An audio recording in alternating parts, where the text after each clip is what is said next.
every night I would go to bed crying and wishing that I wouldn't wake up the morning after. And I used to hate myself and have feelings of guilt and regret.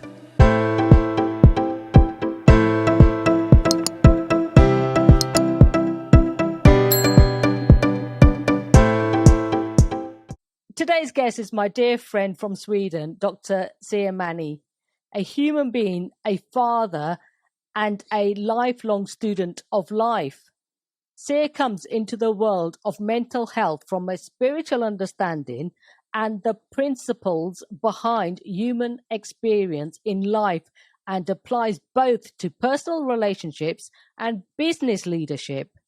Having lived a very colourful life in 5 countries and gone through a 30-year-old suicidal depression, being homeless, and a political activist to fight against inhumanity of a dictator regime, to finding his way back to a higher education to become a dental surgeon and a transformative coach, and an expression of gratitude to life to help others find their own peace of mind and happiness.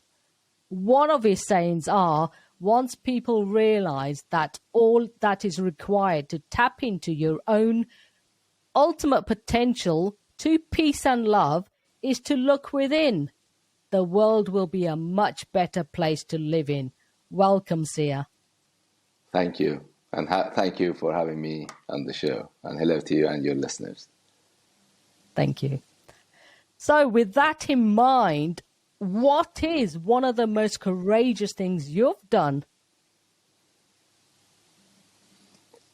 Well, on a daily basis? or once upon a time? Well, to me, it goes back to the definition of the word courageous. Like everything else, there are so many ways you can look at the same thing, like just a piece of diamond, and we shed different lights. So I know there is a standard definition of courageous, as well as many different interpretations of anybody who is into mental health and into self-development. But to me, the word courageous, first of all, says one thing, which is the most essential. And it's not about what somebody does or has done, but it's all about where does it stem from. To me, the biggest difference is just there. Why do we say courageous? Where does that come from? And we know that the word cor in Latin means the heart. So basically, anything courageous is what comes from our heart.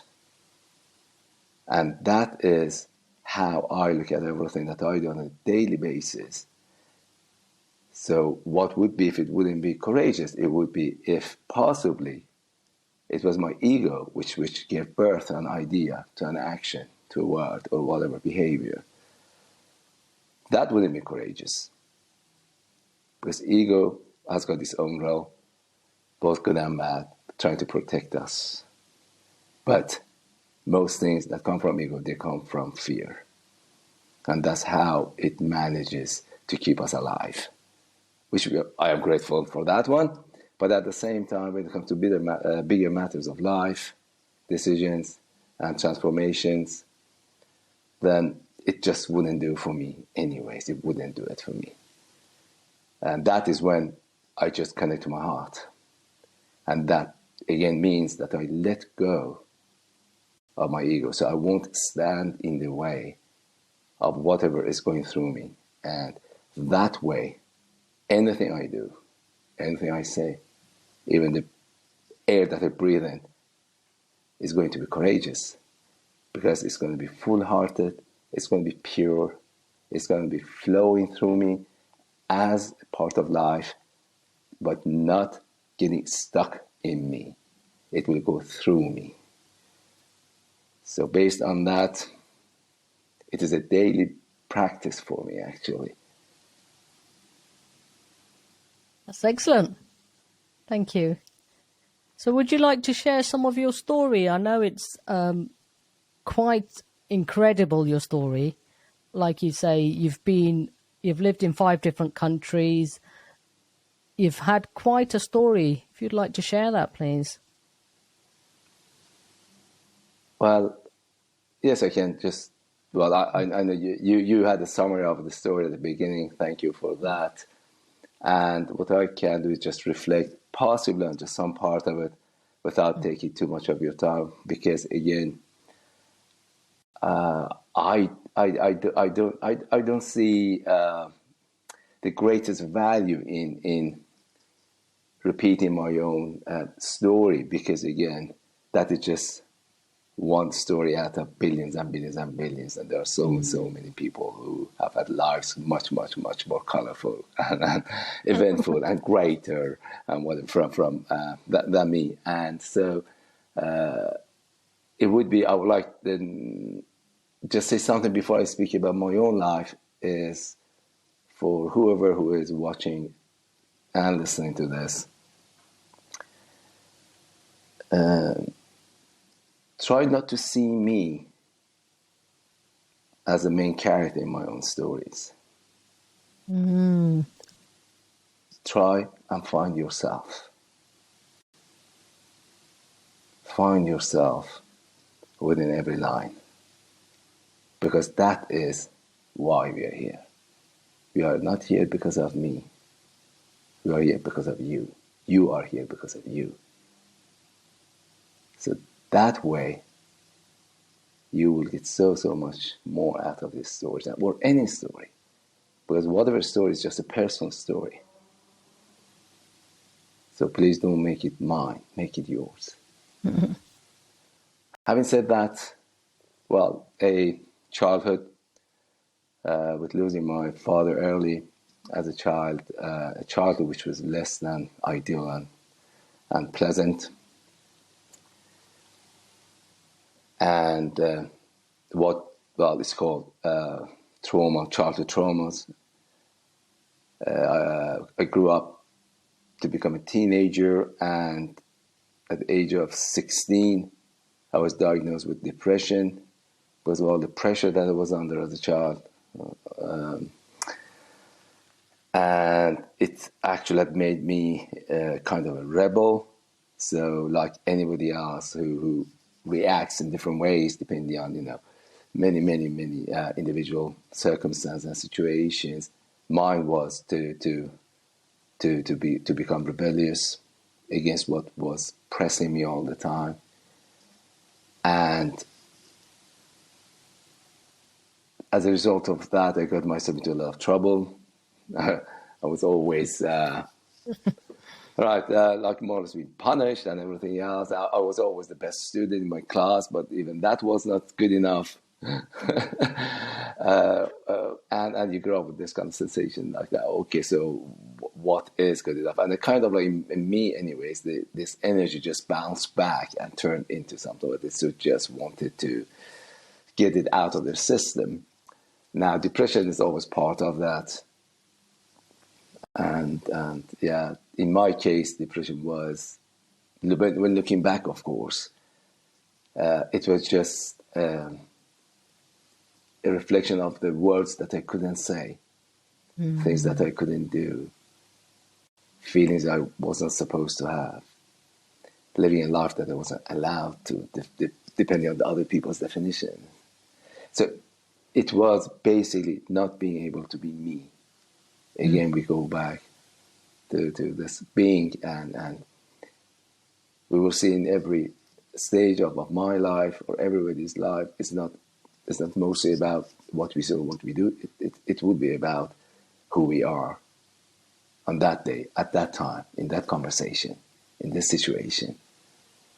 And if we can get our roots into the being, a lot of other things just fall into place.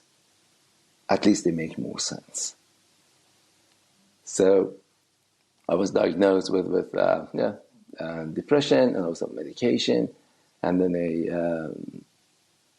my teachers were a great man, a great teacher actually,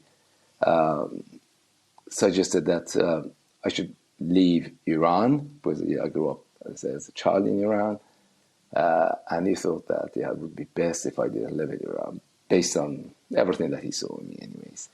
And so I moved to the States and started studying there for a few years. And at that time, I got to know a little more about politics. It opened my eyes, living in the US, and got to know new ideas, new people. And then at the same time, we had this big revolution in Iran back in 1977, 78.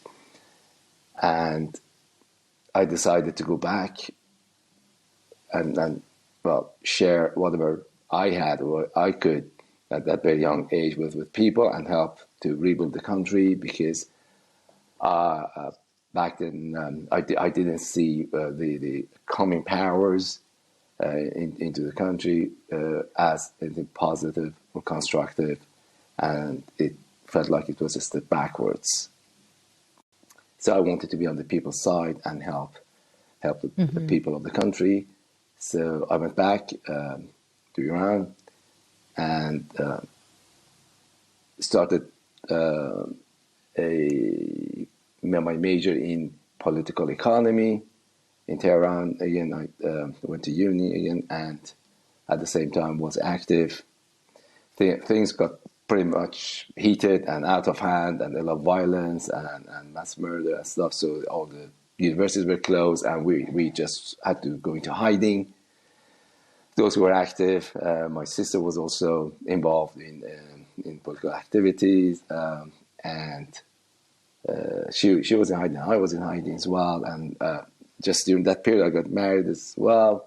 So my wife was pregnant with her first child when my sister was captured by the regime and Iranian regime, and then she was tortured for a whole year very badly before she was executed.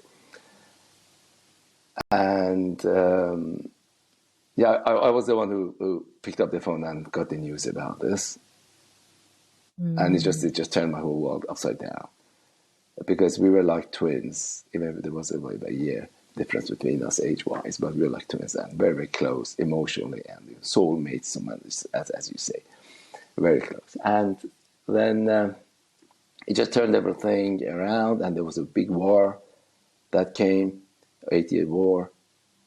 And then during this period, we had our second child, 2 sons, and when my second child was born, I remember like it was yesterday. He's a bit older now, and I just held him in my hands. I just looked into his eyes, and his eyes just sucked me in totally. And I can say that for, I don't know, seconds, minutes, I don't know how long it took, but I just got lost in the space.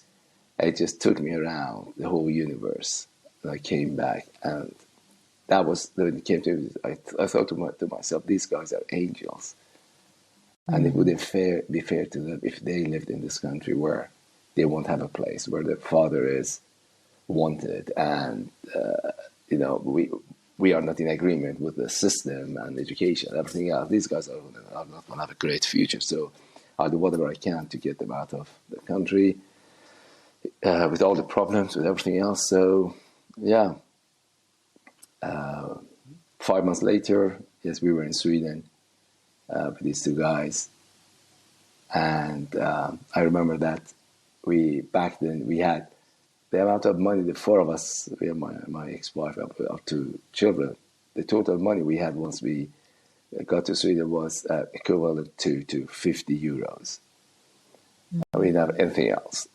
And so it wasn't too bad compared to those times when I was in America and I used to sleep on the street. So anyway, that was it. And from there on, then we started a better life, of course, in Sweden. And I managed to get back to uni again for God knows how many times I had tried before, but this time I managed to finish it off and became a dentist, and then moved to the UK with my family, and was there.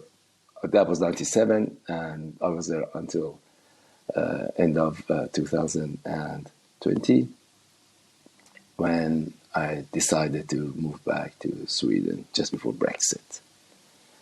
And here I am now doing dentistry, coaching, everything else that I can do. But to me, it's just really being again. I mean, here I feel like, okay, I'm just being, and also I am being to who I would like to be every day. By the way, it's a choice we make every morning when we wake up. How do I want to create today? Who do I want to be today? And we shape our own lives. This is the free will part that we've been granted with by Mother Nature or God or whatever you believe in. That was a very short and concise story. It was. Yes. Tell me more about your day transformative coach. How did you get onto that then? With after you've been to uni, doing your studying, you become a coach now. Yes. Well, I was always curious from when I remember. And I used to always ask questions I wasn't supposed to. And again, not appreciated by everybody. Yeah, getting you into trouble, no Yes, doubt. and still does. It still does, yeah. So curiosity was actually the essence, I think, of that would summarize the essence of my life, actually. But now when I look back, I see that what was missing possibly was direction. I was curious, but, well, like everybody else, I was just looking out there for some answers. I love to read books and plays and acting, music, everything. And I was trying to make sense of things. But after the execution of my sister, yes, I got into this state of deep depression. And I remember that every night I would go to bed crying and wishing that I wouldn't wake up the morning after. And I used to hate myself and have feelings of guilt and regret because of the close relationship and bond I had with my sister, and I blamed myself quite a bit for what happened to her. And we know that guilt is one of the feelings and thoughts with least energy. If any energy, is totally negative, so it's destructive, totally destructive. And I was lucky that I was blessed with these two boys that I was given my life. We were given my ex-wife, and I always say that these two angels came just to save me from myself and to stop me from taking my own life. Otherwise, I would have definitely done it many years ago, many decades ago. So I thank them on a regular basis, actually. I thank them for being the angels, the guardian angels of my life and our lives, because it was them who kept me going, because I grew up with a father and I couldn't face leaving them without a father. I love them too much. So I was in very deep pain and at the same time trying to do my best to be a good father. And we have the best relationship. We are like best friends. Now I have 3 children and a daughter as well. So we're like best friends, actually. So these guys really kept me going. They kept me going, and I kept looking for answers and trying to make sense again of myself, of my feelings, of life. And this led me to it was around year 2000, I think, 2001, when I just moved to England, and I started just hating dentistry and my job. I didn't like myself. I was only happy when I was with my children. Otherwise, nothing else made sense. And then I decided to quit dentistry and move back to Sweden and do something else that I had done in my life. I've done many things in my life, so I could just do something else. But then what happened was that I thought, well, with this family and children, you can't just move them back and forth between countries. So I thought, well, what else can I do? And then I thought, well, all these bad feelings that I have and I receive from whatever outside, this kind of outside in type of living, which unfortunately I think is pretty common these days. I thought, is there anything that I can do possibly to change it? Because I was tired of being pushed around by this outside in feeling and forces and lifestyle and culture. So I thought, well, maybe if I get a coach, that might help. So I got myself a coach for a year, and that changed actually my mind totally.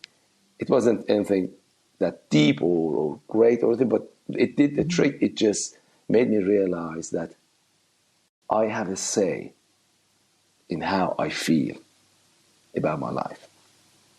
That's all. So that meant that I wasn't born a victim. And if I felt like a victim, I had a choice to do something about it.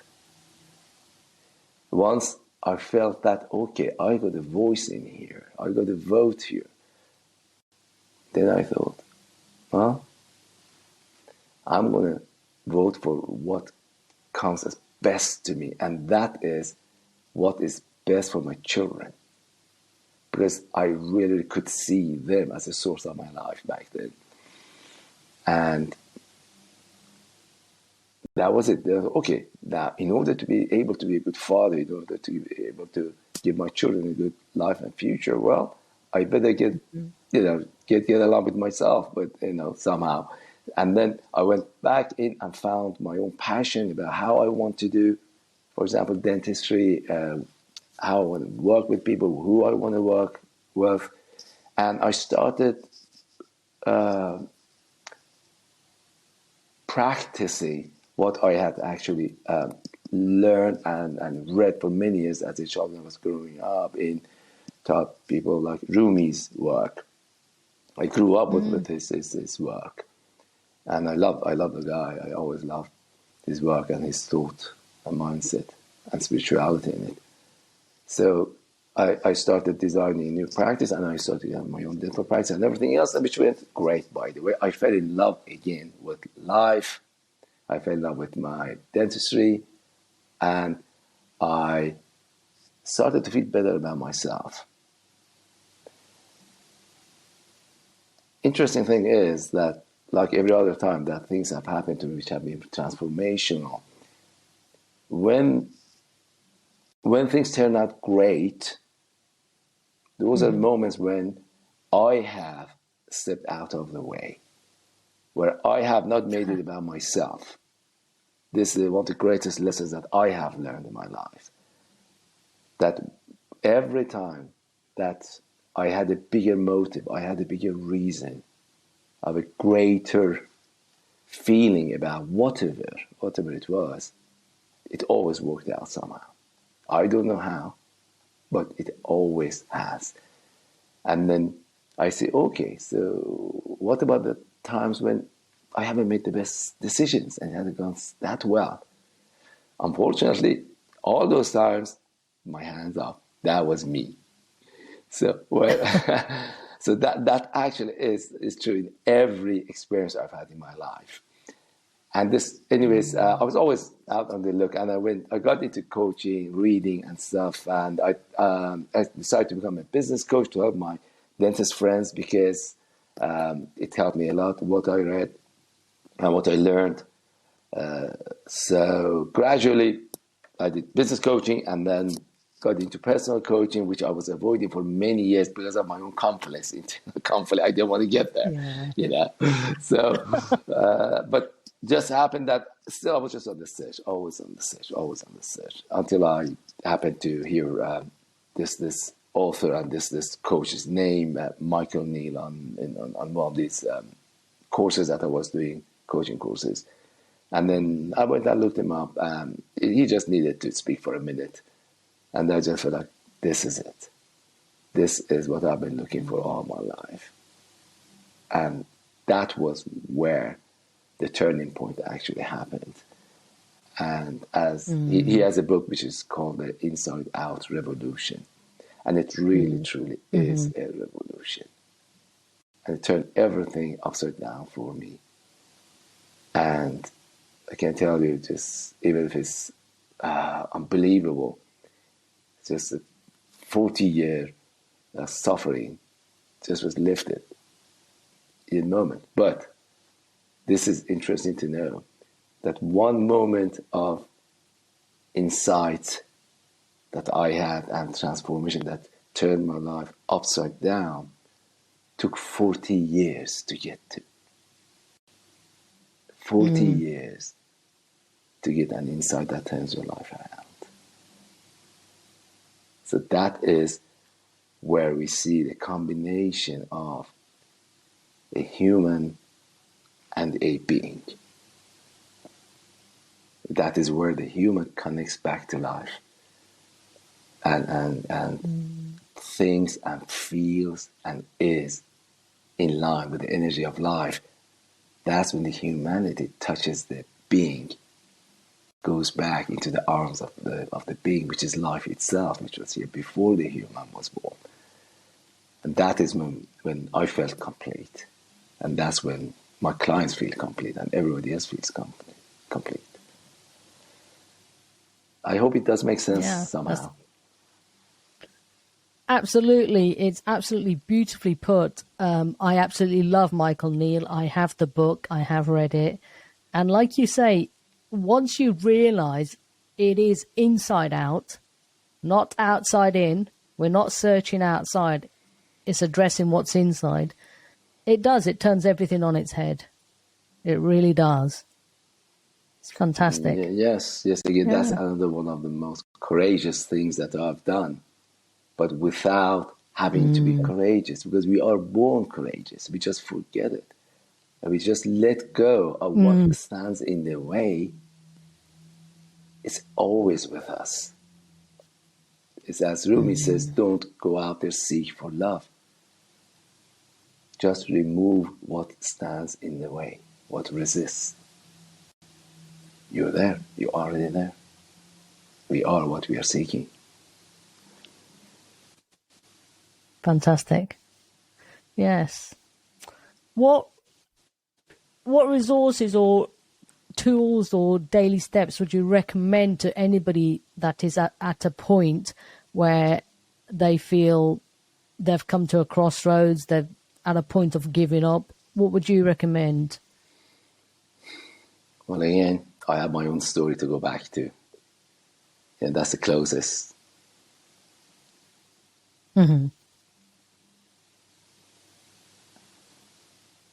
What I would say, which again comes from my heart, not from all the books I've read and training I've done or whatever. It's just from and not even from my experience in life, because until 5-6 years ago, all my experiences were led by my ego.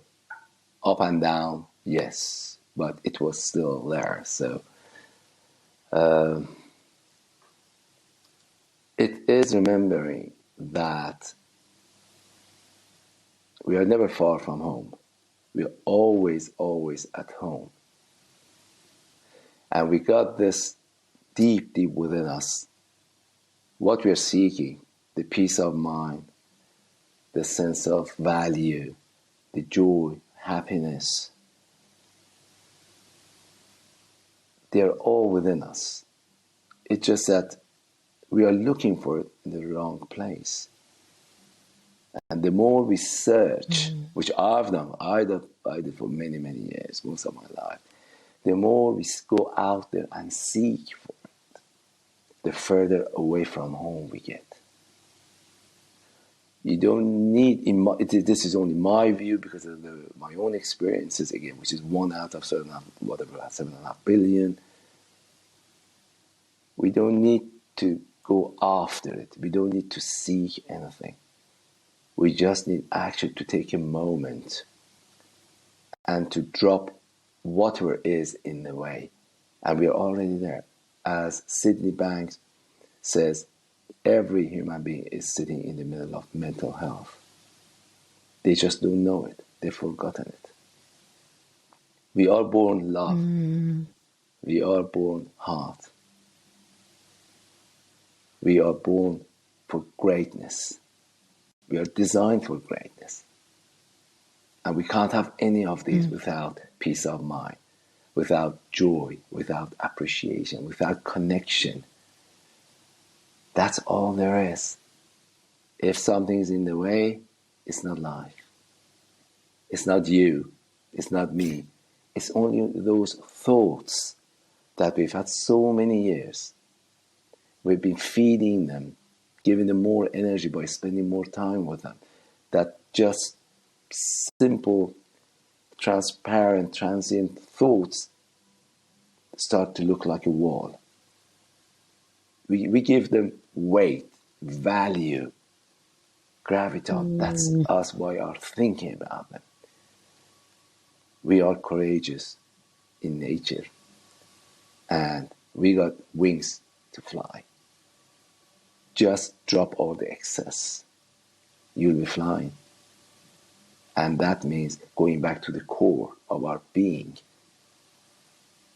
not the identity that we're given by the society, the education, the finance, or whatever there is. There's something in there much, much deeper, much, much more beautiful and stronger, the core of life itself. If we can tap into that area, then we'll be the greatest leader, we'll be the best father, we'll be the dearest friend.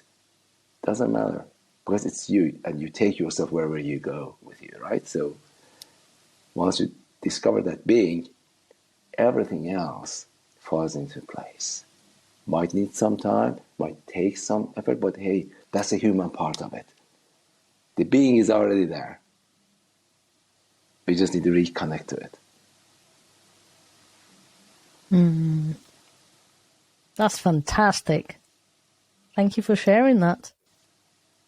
So where can the listeners find you online? Do you have a website, Sia? Yeah, well, Want to connect with you? I used to, but since I moved to Sweden, I thought, well, I would just, because I do a lot of dentistry, big work with our people, which I love. I had to cut down on my coaching, but there's a website. You can find me on Facebook. That is either Siamani, Siamani, or Coach Maani. That's on Facebook, or on Instagram. It can be found as well.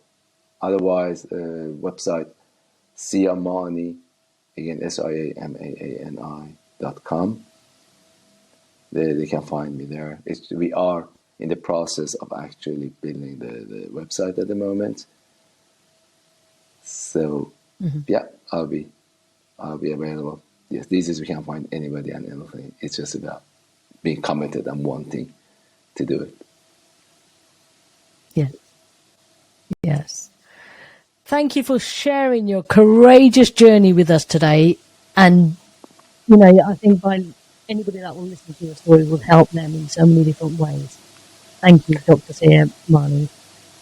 And my final question to you is, I think you've covered it, but it's my final question. What is your definition of courage?